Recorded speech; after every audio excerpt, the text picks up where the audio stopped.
Good morning, everybody. It's the 29th of September. We are Signal Centre Talking Ball. I'm Joe Neighbour, joined by Steve O'Hare and Ian Coleman. Morning, guys. Morning, all. Good morning. All good? Yeah, all lovely, good. lovely. No gloating this morning, Steve? Gloating? No, I Yeah. was just going to show you a couple of chart formations. Go on, They're then. called this one's called the Jota The number Jota 3, handball. and the other handball as well. There was 2 handballs, wasn't there? And I think the first one was a bit dodge, wasn't it? It looked a bit close. Yeah, Anything's a handball nowadays. I think if it actually goes close to the body, it's called a handball. Correct. So, You smashed us anyway. You fully deserved it. So we'll move on from that. yeah, it just shows you See you again on Thursday. Yeah, I didn't relax at all until the third goal went in. It just felt like you could have sort of like caught us on the break. But yeah, Lacazette missed a bit of a sitter, didn't he? Yeah, bad one. Yeah. Oh well. Back to the markets. Yeah. What's going on today? I'm thoroughly looking forward to this debate later. I don't think I'll be staying up for it. I think it's about midnight UK time, but oh God, no. Promises to be some fireworks, I think. Yeah, it should be good. Maybe have a sort of like temporary effect on the markets, but should settle down afterwards.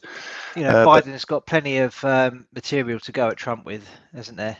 Yeah. With taxes and what else? General The Supreme Court nomination.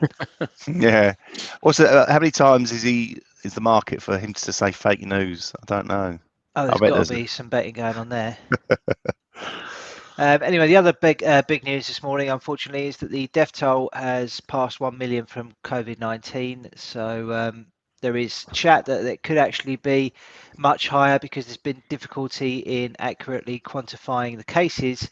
Nonetheless, you know, it could be a lot lower as well. Yeah, there is that as well. Because I think those just tick that box, don't they? Now, I think there's talk of that. I mean, I don't know how true it is. It's pretty poor if it is, but yeah, there's all sorts of talk. As I said just off air, Cameron showed me a widget yesterday showing the chance of surviving coronavirus across all age groups. It's a shame we haven't got a graphic to show it, but it was like 99.9% chance of surviving if you're under 16. 99.7 chance of surviving if you're under 39, 99.6 chances of surviving if you're under 69, and 99.4 if you're over 70. So your chances of survival, if 100 people get it, one person will nearly die. So what are we doing is the question. Why have we put everything on hold and decimated the economy because of this? It's amazing how the data would look so different if they actually said, this is how many people died. Do you know what I mean? It's sort of like we look at numbers rather than percentages and stuff like that so often. So if someone said, oh, 1 million people have died of coronavirus, everyone would go, oh, the end of the world. But then if you say chances of surviving are 99.8%, then people go, oh, okay, maybe it's not that bad.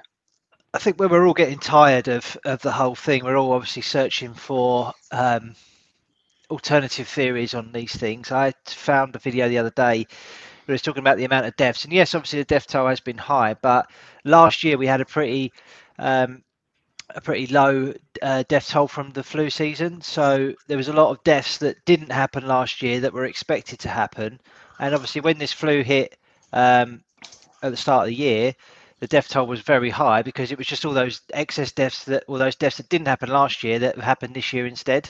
Yeah. So who knows? Well, it'll come out in the wash eventually. Tracy was going on about a story last week. I was just trying to see if I could find it, but it was a country somewhere where and this is where I'm struggling, where they'd actually banned the internet for like 3 months. So there was no internet. Imagine if you locked down and you couldn't go on the internet as well. Well, they had no cases of COVID at all because they had no internet to find out if because they had no internet. And it wasn't until they unlocked the internet that literally their graph went like that and then just went. So I'll try and find out. I'll ask her later on and talk about it tomorrow. Okay. Maybe you should Um, push to open the trading floors again. Oh yeah, you can't social distance in there though, so they won't be able to do that. We won't need to. If the No? internet's causing all these deaths, then we won't need to. So I just, see that. just do it from the pub. Yeah, Over the road. I see What that. was it called? I think The it's one that did the- coronavirus. Go on. Okay. No, I can say the pub that did the really good Rocky Road sandwiches. Ah, right, yeah. Can't remember what the name of it is. I don't go to pubs Too- anymore. I don't too socially. pissed. Yeah. Right, shall we get into some charts? Yeah. Oh, Steve, before we even went live, you commented on the indices taking a bit of a turn this morning. Have anything that's particularly stand out for you there, or is there any reason for it dipping back? well, again, I'll just scan over quickly. The obviously this FTSE in the weekly charts in the weekly bearish channel, and you can see in the last 4-hour bearish outside candle on that, and you can see on the hourly chart as well the reaction lower since 6 o'clock, and you can see it across. This is DAX after a really sort of decent performance yesterday. We've given back a good percentage of those gains already. Again, Hang Seng for me is the one to really sort of be worried about. But all of them, China holding up at the moment. Nikkei as well holding up. So it's sort of more of a US, well, not even a US, more of a European session that's sort of really been impacted. These haven't been impacted too much. But yeah, I sort of think I was looking at a great chart yesterday, and I'll try and pick it up tomorrow, of the resemblances to the 29 crash that we're going through at the moment. And it showed a 90-year cycle going back to 1839, then 1929, then 2019. And the reaction we're seeing in the markets at the moment, where we've had the initial sell-off in March, the fantastic rally we've had since then, and apart from the Nasdaq, most indices it's failed to make a new high. So the next consistent move is down, well below the levels that we saw in March. That's the long-term forecast. Yes. So that's it. Wave 3 impulse wave. Yeah, I read this analysis. It was actually in the Society of Technical Analysts magazine. Nice I'll try and bring it up because it is. I really enjoyed reading it. All right, I don't read anything. No. get it up for a second. We'll let Ian crack on with some FX stuff. All right, throw me at the deep end. Not a lot of change, really. I was ready. Just going back to this dollar index, I think it's the only really interesting thing. We've talked about this for the last 4 days, so we just go on to this one, I think. This is the 4-hour chart. So we've seen a correction lower from close to that 161.8% extension at 94.81. I still think that this is the main target, but just looking at correlation charts this morning, even though we've got long-term charts, i.e. sort of 2 hours plus, that are showing exhaustion counts and highlighting that dollars should be sold. A lot of the short-term charts this morning, sort of 45 minutes, 30 minutes, are saying that dollars should be bought. So I think what might happen today is that we might just get a little bit of a dip up in a free wave manner to potentially sell into. I wouldn't be trying to trade the recovery. And setting into it to move down to these levels. So basically reflecting that onto other majors, is this going to make a little head and shoulders formation if I break it down a bit tighter?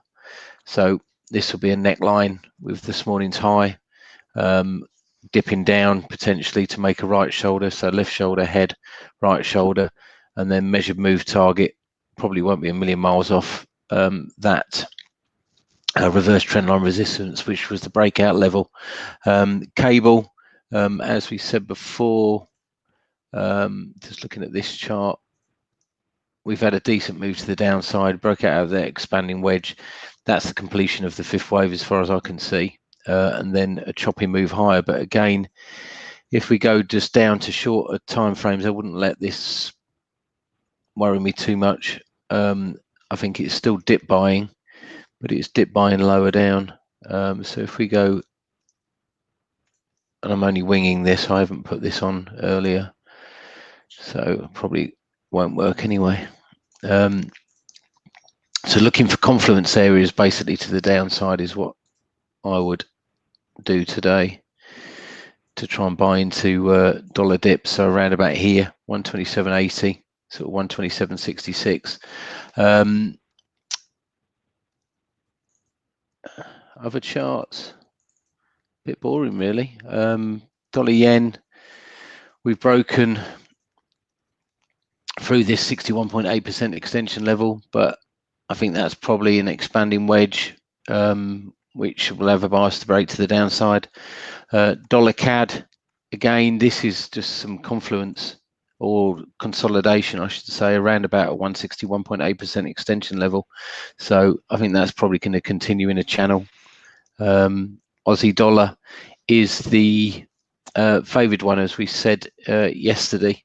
I think this is going to have much more of an aggressive leg to the upside. Again, using correlation, it's really only the dollar and Aussie dollar that are moving at the moment. So this looks still quite good for a move higher. Euro sterling, which is -1 correlated with sterling Swiss, was near enough -1 correlated. We mentioned this level yesterday, 127.2% extension, and it just dipped down.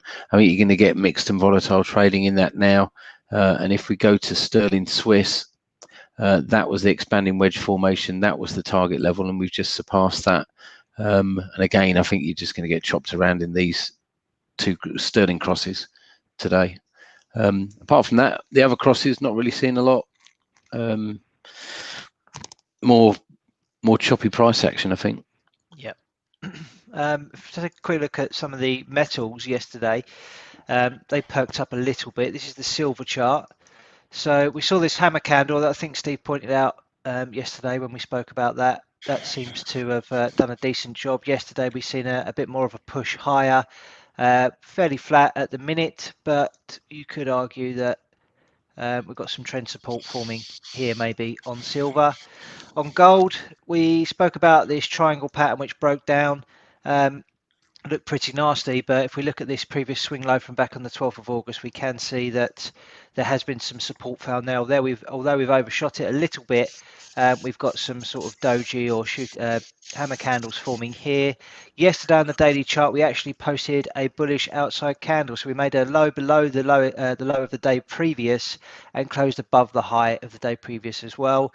And we're pushing a little bit higher today, so it could be a case of dip buyers returning in line with the underlying trend, or maybe if you are on the bearish side of things, a retest of the underside of this triangle pattern for another move to the downside. So we have to wait and see, but I think I still quite like that given the fact that the weekly trend is still so strong. It could just be that we've seen a little bit of a pullback here or a consolidation before another move to the upside. I think gold will be boosted by the fact that there's more stimulus chat going on in the US, and that's helped re-energize risk appetite yesterday in the market. So we'll have to wait and see. Oil, haven't really been following that too much. I think this is the weekly chart. This was the big gap down that we saw back in March, and we're just seeing price sort of hover around this kind of area for now. If we break that down a little bit more into the daily time frame, again, it's just sort of fairly choppy, and I think we'll probably see more of that in the coming days and weeks. So not really many opportunities there for me at the moment on oil. Anything else you guys have seen on the charts? Well, I could just nip through this if you want to share my screen on Yeah, please do. Yeah. This is the STA magazine, Society of Technical Analysts. This guy here, Andrew Pancelli, he is from markettimingreport.com, and this is his stock market crash cycles, 1839, 1929, 2019. Some really good pieces on it, definitely worth a read. But I wanted to also move forward to again, some sort of interesting read. David McKinn, he's talking about the crash of 2020 and all the financial stresses, and it's a lot about the lunar phase I don't know enough about it to comment. And the Robin Griffiths and Ron William. Robin is a fellow of the Society of Technical Analysts, and Ron William is a member, just the same as all three of us. And that they bring up some nice little interesting charts on their research. Now, one of the things that we could talk about is this roadmap cycle, stage Y and echoes of 1929. Most of the buying that has taken place over the last 6 months has been by the Fed, corporate buybacks, and the public, but not the big institutions. In fact, liquidity flows have been exhibiting a dramatic short covering during the entire recovery, now verging at a 9-year historic low. This warns of a late-stage Minsky moment disguised by profit-taking as smart money heeds the signs and sells positions or re-hedges to preserve capital. And here, the roadmap cycle, this echoes of 1929 Wall Street crash, where we had a 51% rally back. And then this is, you can see the disaster, which took about 3 years to play out. So are we seeing the same thing here? We've had the rally. The Minsky moment is when we're seeing this rally, everyone's thinking this is okay, we're all fine, everything's going up. Also, if we think about the global breadth, in the US markets, there are 7 stocks that dominate the NASDAQ index. So this can easily go to a new high, but remains divergent from the broad-based S&P 500 and the psychological bellwether Dow Jones index. So although we've seen some sort of decent recovery over the last 6 months, it hasn't really been the right sort of recovery. Have you got a link to that, Steve? Huh? Have you got a link to that you can download and I can? Yeah, maybe. I don't know if you can. I get sent this as a member, so I don't know if you can just sort of like pick it up and read it. It's sort of sent out to members. So just really, you know, if you want to see this stuff, become a member of the Society of Technical Analysts. I mean, what about bank traders? Are they trading? No, I don't think bank traders all sat on their arse at home and. Yeah, I don't think they're allowed to trade really anymore. Really, are they? They're just sort of like bank traders aren't allowed to take any risk on it. No.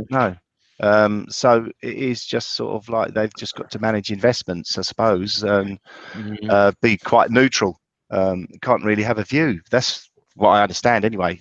Hopefully, a bank trader out there can tell me I'm wrong, or maybe he won't be allowed to. Maybe he'll be sort of gagged, possibly not telling the truth.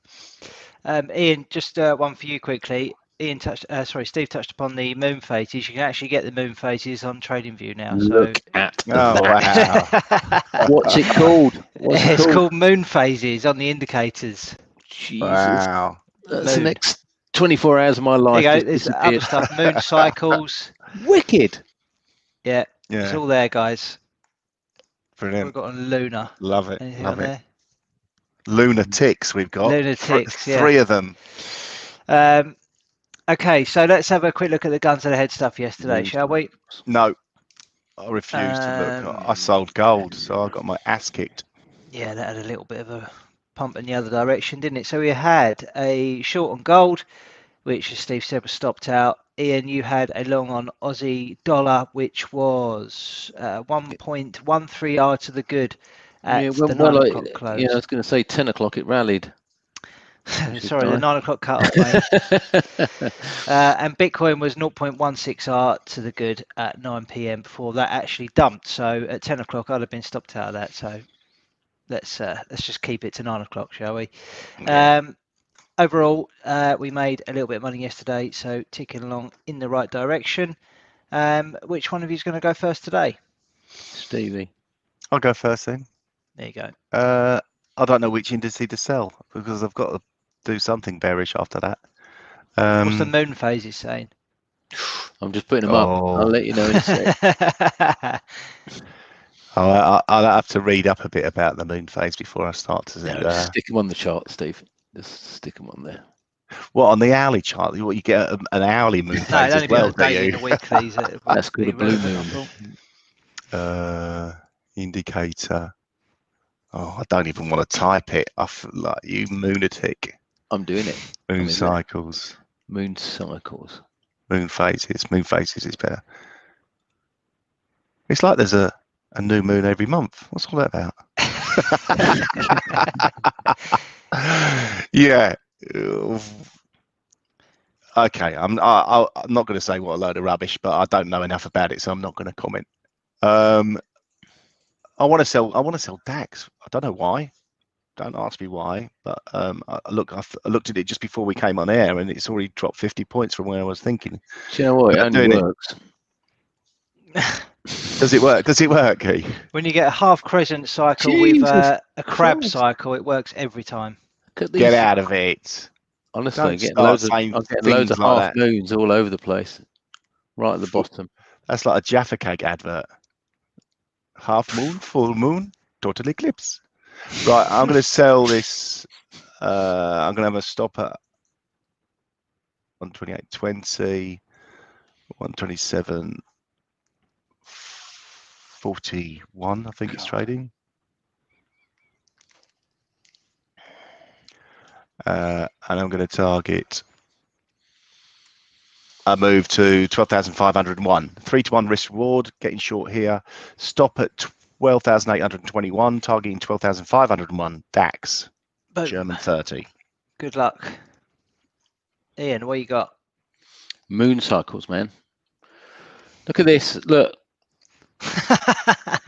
Watch this, though. I'm not going to even look. Just that's 25th of September, daily chart, dollar-based currency pair. 25th of September, dollar-based currency pair.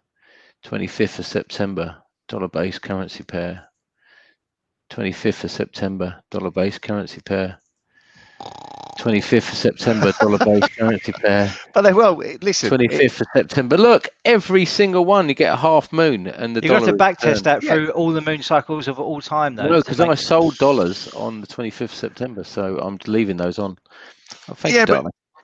They will all say the same thing because they've all got dollar in them. No, but they're all with a half moon on it.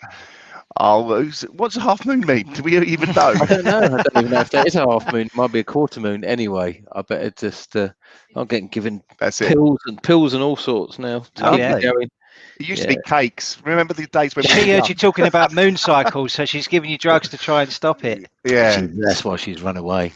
Look at that. I'm going to go for Aussie dollar still, even though I think there's potential to get lower today. But out of all the Aussie pairs, I think that was the prime long entry, around about 70.37, but I can't have that, so I'm just going to go for that with a stop below there instead. Come here. What's that entry in? Don't know yet. I'm going to fiddle it a bit. 70.88. 70.88, targeting 72.34 with a stop at 70.27. Okay. Lovely stuff. I am on going the half to buy moon. On the half moon, yeah. If you don't pub in Rayleigh called the half moon. Oh, all right. Go down there.